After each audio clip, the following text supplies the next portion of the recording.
Lastly, we have the standard correlation. So this assignment helped us as future school leaders understand the expectations of learning norms for students and educators. If we are holding our students to high expectations, we need to hold ourselves to high expectations as well.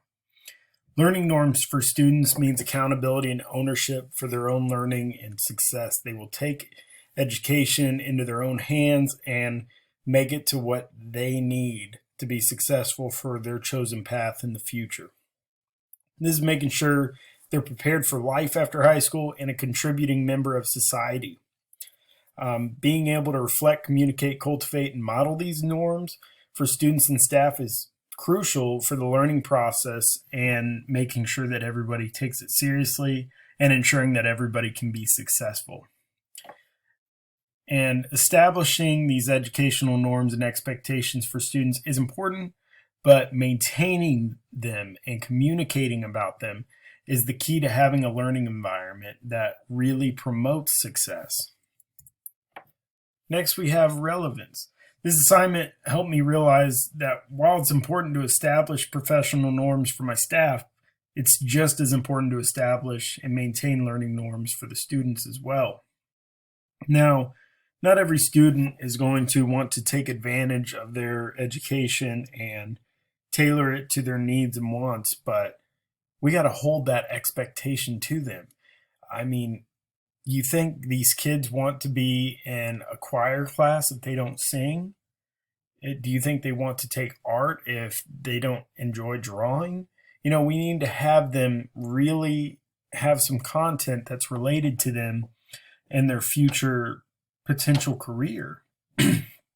And so while this is somewhat of a newer concept to me, I'm a firm believer that students should take ownership of their education.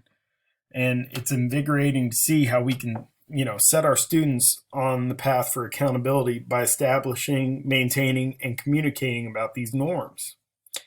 And students being held to high expectations will help them grow to their fullest potential. I honestly believe that high expectations is everything. If you expect students to, meet the bar and you set the bar low, they're not going to reach their full potential and what they can really be. And lastly, the reflection. Overall, this assignment was helpful to establish a school culture that is focused on student learning. While all of them should be focused on student learning, sometimes we get caught up in the disciplinary actions and the different pendulum swing of what is new for education, and establishing learning expectations and norms can really help students achieve success and create an environment that promotes that. As a future school leader, I really want to establish norms that not only help my students reach their goals after high school, but also promote caring, socially adept, and courageous individuals. I want them to go make a difference in the world, be, contributing community members, make a difference in society. And our society needs this from the educational system. I want my students to make a positive impact. And learning norms will help my students in the building recognize their potential and live up to it. Lastly, these norms set expectations for adults and students alike. We as educators must ultimately deliver high quality education to expect high quality students. And this is what I hope to accomplish as a future school leader. And here are my references. Thank you.